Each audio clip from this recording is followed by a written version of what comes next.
You're listening to the British Baseball Podcast.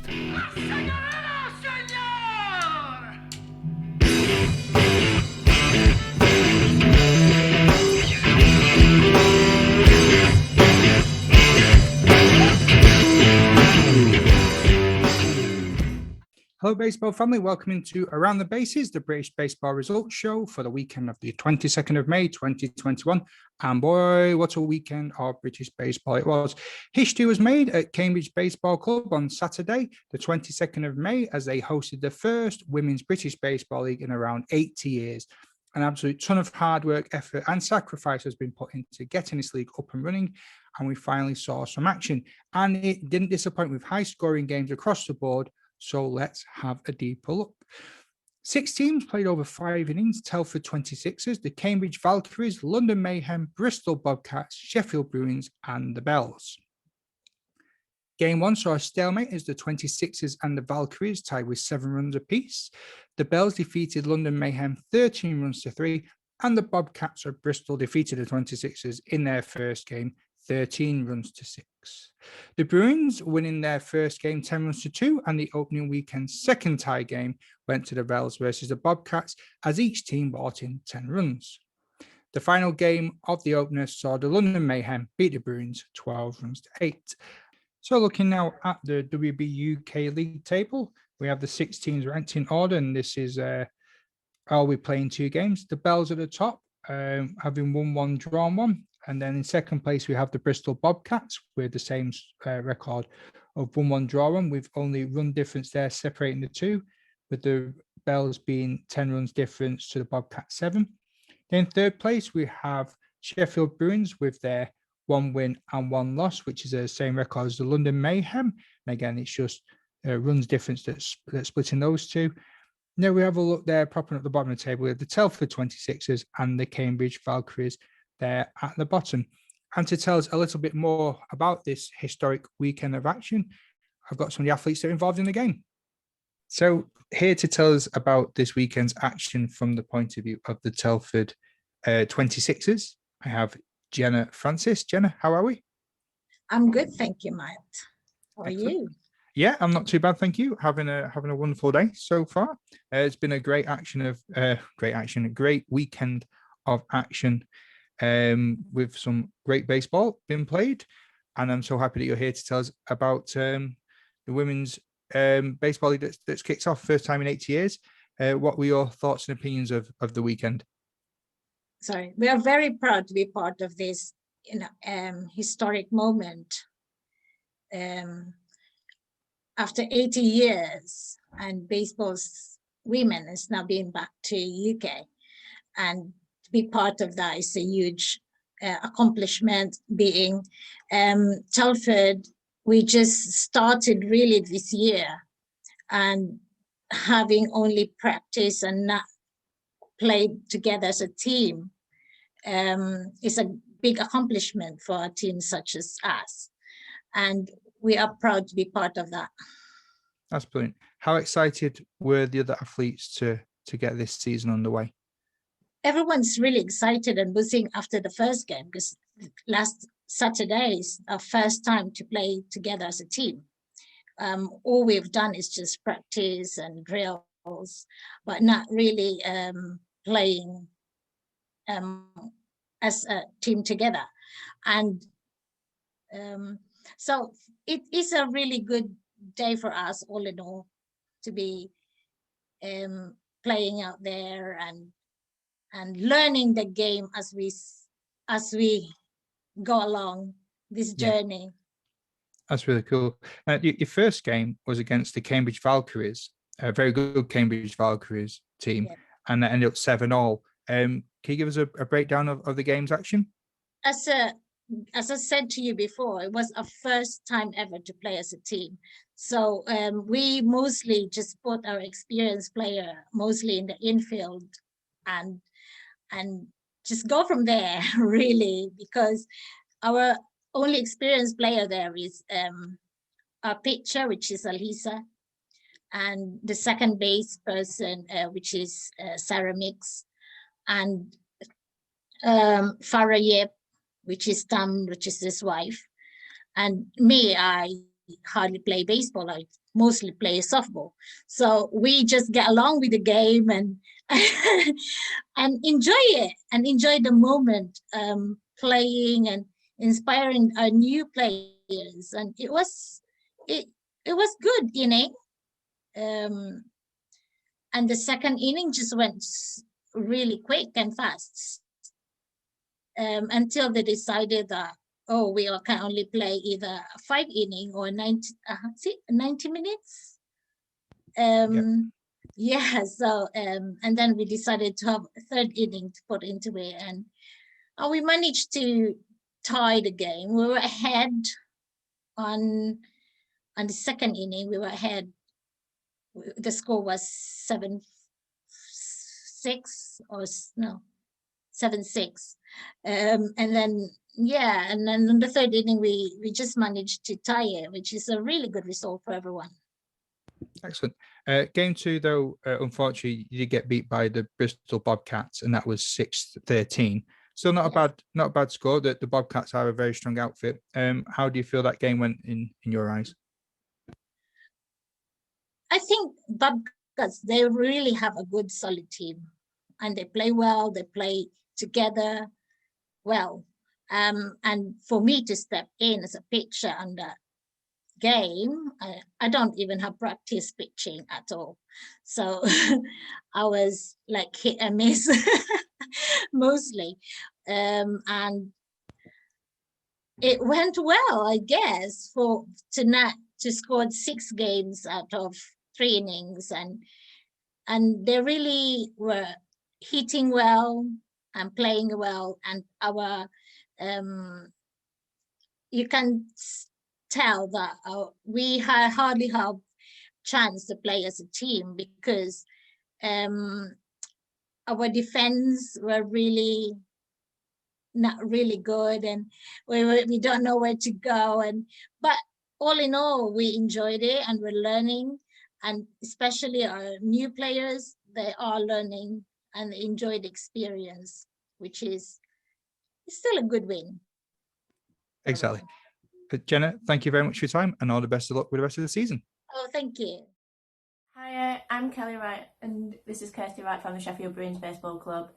We're just going to give our little roundup from Saturday. So Saturday was the first women's game of the new league, and it was a great day to see everyone on the field enjoying themselves. For us, it was a historic moment. Obviously, we managed to get a team together. We had a bare 9 for the day, but nevertheless, having a team in the first league is an amazing achievement, I think. We've got a team out, and that's the main thing. So for the first game, we were playing Cambridge Valkyries, and Kirst was the starting pitcher, so I'll let her give her update for that. Yeah, so game 1, let's say, went pretty well. We played them so that we could play Cambridge. The scoreline doesn't really reflect how well they did as a team as well. So the score was 10-2 to us. Played 4 innings, striking out 10 of them. The third inning went a little bit iffy because of the rain, when it got a little bit slippy, which is when they scored their 2 runs. But other than that, it was a good showing by the Bruins, and a good effort by Cambridge as well. Everyone played really well. Do you have much more to say? I think Kirst's really underselling herself here. As she said, she got 10 strikeouts. I mean, it was just great to watch her. She was just like putting them down. I felt really sorry for Cambridge having to deal with Kirst as their first game. But it was a really good showing by Cambridge, and it was unlucky that they had to face Kirst, unfortunately.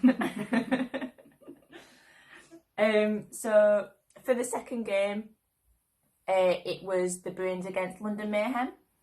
I was the starting pitcher for that one. God help me. So the scoreline ended 12-8 to London. It was a really good game. I thought both sides seemed pretty evenly matched. Mm-hmm. They were more fortunate to have some players on the infield that had a bit more experience than us. Yeah, most of our players it's probably their first game for a good proportion of them. So respectively, they did well. Yeah, and I think the key thing for us is in both games we managed to put up a decent number of runs, which shows that offensively we're not doing too bad at all. We just need to work on the defensive side of our club, and I think that just mostly comes from the inexperience from the team. That's it, just knowing where to throw the ball, and again that comes with just more play time, gain more experience, and yeah, that'll come with time, and hopefully throughout the season we'll work on that and get better at it. Yeah, and also hopefully over the season my pitching will get better as well. So again, you did pretty well though, respectively. Like, it's your first time on the mound. Mm-hmm. So initially I started off quite slow, had a few walks to start with, and then over the next inning or so I just sort of got into the swing of things. I started feeling a lot more comfortable getting more pitches over the zone, and then by the end of the game I got 4 strikeouts, which I think for my first outing is actually not too bad at all. Yeah, whereas I've had experience with the Cubs, the Sheffield Cubs, so although I've not played too many games, I've still had more experience than Kel has. Yeah, and I think everyone will agree that they really enjoyed playing both of the games, and that all around it was a really good atmosphere, and that we're looking forward to the next one in Bristol. Yep, can't wait. Where we play Bristol and the London Bells. Yep, bring it on. So excited to see how that goes down. If you want to talk us through the action of the first game and the second game, because did you draw the first game? So Yeah. did you do Yeah, first game? so Sorry. I think we tried to set it up more geographically so people wouldn't have to drive from Sheffield and Bristol to play at 11 a.m. Yeah. So I'm Cambridge manager. We played against Telford for the first game, and on our second field it was the Bells in London, Mayhem.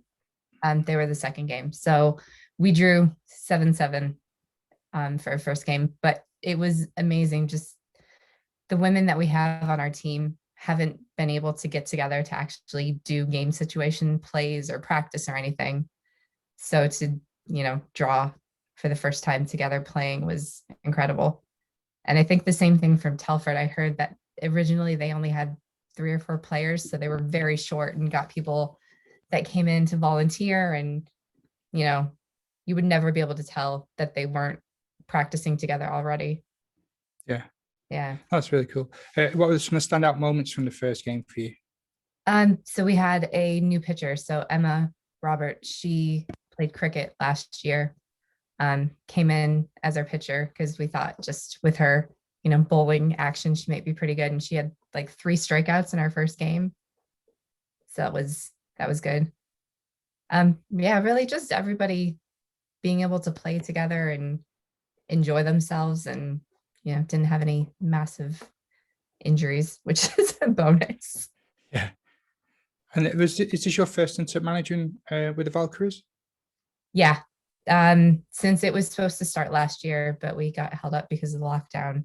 Yeah. This is just the first year that we've been able to have the games and play. So this is my first managing experience, and slightly stressful trying to sort lineups. And I mean, on one hand, it was very good. We had about 17 or 18 women within the team. But 2 games in one weekend, you just want to make sure everybody gets to play. So it's trying to swap everyone out in between the innings, but it all turned out well. So it was good. That's cool. Yeah. So was the first game a bit of a learning curve for you? Yeah, it was very much a learning curve because some of the people, I had to go back to the US for a little bit. So some of the players that we had are part of the Norwich Queens, which they don't have a team set up as of yet. But they came down to join us and play with our team. So I didn't know how experienced they were. So it was just kind of messaging the players saying, where do you want to play? Where have you been before? How do you feel about your hitting, fielding, outfield experience? And it was just trying to place everyone in different positions just based on, emails and speaking to them without having seen them play. But I mean, for a tie, I think everything went really well. Yeah, and game 2 is a different outcome. You won the second game. So what changed? What clicked then with that second game? Oh, we lost the second game. Oh, did you? Right, I'll be cutting that bit out. No, Whoops. it's fine. No, it's fine. We played Sheffield. We lost 10-2. Okay. And it was just a thing. I think Sheffield had a few players that had been playing in the mixed leagues for quite some time. And it was just really based on like experience and the availability of playing. Whereas we had, I tried to get some of the newer players in to play longer because they missed out on the first game. Yeah. And, it'll come in time. The more we play, the more experience they'll get, and they'll feel more comfortable being in game situations. That's cool. So who are the standout players for you from the Valkyries on the day? Emma was great. I mean, pitching, we have Erica. She is American as well. So this is her first season playing with us in Cambridge. I mean, Danny, some of the Queens players from Norwich, Rachel, I mean, they were all fantastic. Just from not having any practice experience to, being thrown into a game and just having to play bat, everything. It was great. So we had our first game, our opening pitcher, Laura Sewell. She just had a baby and came back to pitch. Yeah. And yeah, she was fantastic as well. Just don't want to forget anyone. No. I did message Dan when the baby. I remember at the last Battle for Britain tournament, he was telling me he was expecting to be a dad. So it's good to see that she's back on the mound. Yeah. Just we're just checking up on her and like, are you okay? Do you feel all right to pitch? Are you comfortable? And yeah, I mean, she did 4 innings, I think, and Emma came in to cover to close out the final inning of the game. But yeah, she did amazing. Excellent. Well, I wish you all the best of luck for the remaining games of the season, and let us know how you get on. Thank you very much. So let's continue the roundup as we swing by the NBL. The 11:30 morning game saw the London Mets travel to Croydon to face the Lancashire Legends. The visiting Mets won 13 runs to 2 in 5 innings, with Fred Moisier and Nathan Lewis as the starting pitchers in game 1. The game was fairly close until the 5th inning. The Mets took the first innings 2 runs to 1, and then neither team scored in the second or third inning before the Mets put up another 2 runs to their total in the 4th inning. But it wasn't until the 5th inning where the Mets put the foot to the floor and drove 9 runs in to clinch it. The second game in the series saw Alex Deacon and Tommy Flaherty take the mound, where 17-year-old Tommy only allowed 2 hits and another 5-inning victory to the Mets as they won 13-0 in front of GB head coach Drew Spencer. And here to tell us a little bit about his big game is Mets pitcher Tommy Flaherty. Hey, Rich Minford here, manager of the London Mets. I'm here with Tommy Flaherty, winning pitcher at Game 2 in the weekend series against the Legends, here to tell us a little bit about his performance. Tommy, you want to start with your thoughts on the weekend series, and especially Game 1? What'd you see with the rest of the staff, Fred Mosier, Mitchell Von Scheidt? Yeah, I just saw them, pounding the strike zone. I tried to replicate what they did in Game 1 and trying to pound the strike zone and, trust the defense, make sure that we're, not walking anyone, not giving up any free bases. I just want to make sure that, we're just making sure that we're, just pounding the strike zone, giving them something to hit. Best way to do it. And how did you prepare for your first NBL start? I was just trying to make sure I gave it everything I got, trying to make sure I'm preparing as well as I need to be, as well as I need to make sure my arm is, safe, healthy, and making sure that it's just ready to throw, making sure it's ready to go. Awesome, great plan. And what was it like facing off against your peers? A lot of the U18 crew play for the Legends. What was it like to face off against them? Yeah, it's good to see, competition, especially competition that we're going to see often. It's good to see, what those guys can really do and how I can really, either improve or beat them, however I really want to. But yeah, I'm just trying to give it all I got, trying to go out there, compete as hard as I can. And who was the toughest at bat? Toughest at bat, I'd say probably Timmy Demetrius or Alex Deacon. Okay. And how did it feel to get your first ever NBL win? It felt great. I just want to, do whatever I can for the team and make sure we're going into the season with a winning record and doing as best as we can do for this whole season. All right. Well, did a heck of a job. First NBL win under the belt, first of many, I think. So that's it. We'll sign off here from Finsbury Park on a beautiful day, get our work in, and get back at it against the London Legends on Sunday back in Croydon. Yep. Thanks, Tommy. Thank you.